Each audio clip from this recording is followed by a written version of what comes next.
ഇന്ന് നമ്മൾ ഉണ്ടാക്കാൻ പോകുന്നത് പൊരിച്ച ഐസ്ക്രീമാണ്. ഇത് കോഴിക്കോട് കടപ്പുറം കാണാൻ പോയാൽ കിട്ടുന്നതാണ്. കഴിക്കാൻ നല്ല ടേസ്റ്റാണ്. മുകളിൽ ക്രിസ്പി ചൂടും അകത്ത് തണുത്ത ഐസ്ക്രീമാണ്. ഇത് എൻ്റെ ഏട്ടൻ്റെ മോള് പ്രിനിയും അവളെ ഭർത്താവ് ഷിജിത്തും പഠിപ്പിച്ചു തന്നതാണ് എനിക്ക്.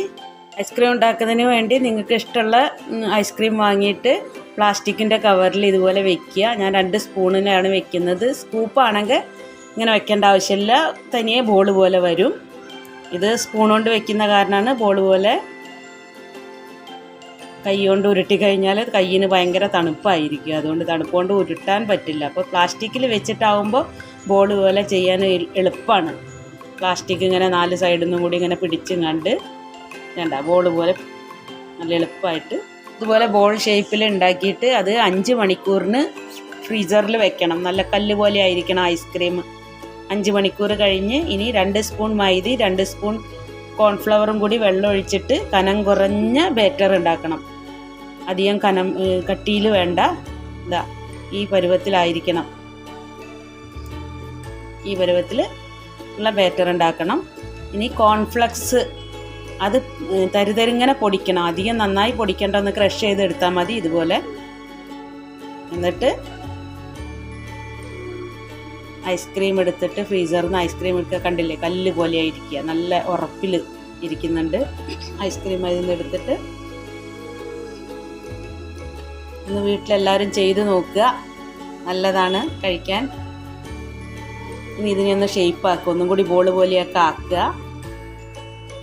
എന്നിട്ട് ആ കോൺഫ്ലവറും മൈദരിയും കൂടിയുള്ള ബാറ്ററിൽ നന്നായിട്ട് മുക്കിയതിന് ശേഷം കോൺഫ്ലെക്സിലേക്ക് ഇടുക. കോൺഫ്ലെക്സ് നന്നായിട്ട് കോട്ട് ചെയ്യണം. 4 ഭാഗത്ത്, ഒരു ഭാഗത്തൊന്നും കാണാൻ പാടില്ല, അല്ലെങ്കിൽ അത് എണ്ണയിൽ പൊട്ടി ഇതായി പോവും ഐസ്ക്രീം. അതുകൊണ്ട് നന്നായിട്ട് ഫുള്ളായിട്ട് കോട്ടിങ് ചെയ്തെടുക്കണം. ഇനി ഇത് ഒരു പ്ലേറ്റിലേക്ക് വയ്ക്കുക. അങ്ങനെ എല്ലാം ഉണ്ടാക്കിയെടുക്കുക നമ്മൾ. ഇത് ഇനി 5 മണിക്കൂറിന് ഫ്രീസറിലേക്ക് തന്നെ വയ്ക്കുക. ഇനിയിപ്പോൾ 5 മണിക്കൂർ കഴിഞ്ഞ് ഒരു ചട്ടിയിൽ എണ്ണ വെച്ചിട്ടുണ്ട്. നന്നായി തിളയ്ക്കണം എണ്ണ. നല്ല തിളച്ച എണ്ണയിലേക്ക് ഈ ഐസ്ക്രീം ബോൾ എടുത്തിട്ട് 4 5 ഏറിയ 6 സെക്കൻഡ് മാത്രം ഫ്രൈ ചെയ്യുക. അധികം ഫ്രൈ ചെയ്ത് കഴിഞ്ഞാൽ ഉള്ളിലത്തെ ഐസ്ക്രീം അലിഞ്ഞു പോകും. മുകളിൽ ഉള്ള കോൺഫ്ലെക്സ് ക്രിസ്പി ആവുന്ന വരെ മാത്രം നമുക്ക് ഫ്രൈ ചെയ്താൽ മതി. കണ്ടില്ലേ, നല്ല ബ്രൗൺ കളറായി, നല്ല കാണാൻ നല്ല ഭംഗിയായിട്ട് കിട്ടിയിട്ടുണ്ട്. ഇനി ഇത് ചോക്ലേറ്റ് സിറപ്പോ ഡ്രൈ ഫ്രൂട്ടോ എന്താ നിങ്ങൾക്ക് ഇഷ്ടമുള്ളതെന്ന് വിചാരിച്ചാൽ വെച്ചിട്ട് സെർവ് ചെയ്യുക. ഓരോന്നും ഫ്രൈ ചെയ്യുക, ഓരോരുത്തർക്ക് കൊടുക്കുക. അങ്ങനെ അധികം ബോൾ ഉണ്ടാക്കിയിട്ട് ഫ്രീസറിൽ വെച്ചിട്ട് ആർക്കാ കഴിക്കേണ്ടത് വെച്ചാൽ അപ്പളക്കപ്പള ഉണ്ടാക്കി കൊടുക്കേണ്ടതാണ്.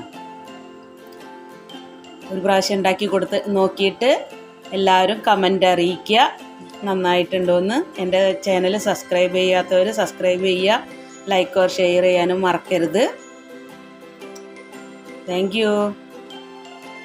കോൺഫ്ലെക്സ് ഏത് ഫ്ലേവർ വേണമെങ്കിലും നിങ്ങൾക്ക് ഉപയോഗിക്കാവുന്നതാണ്. Fried ice cream my favorite. I love you, Amma. I love you, Amma.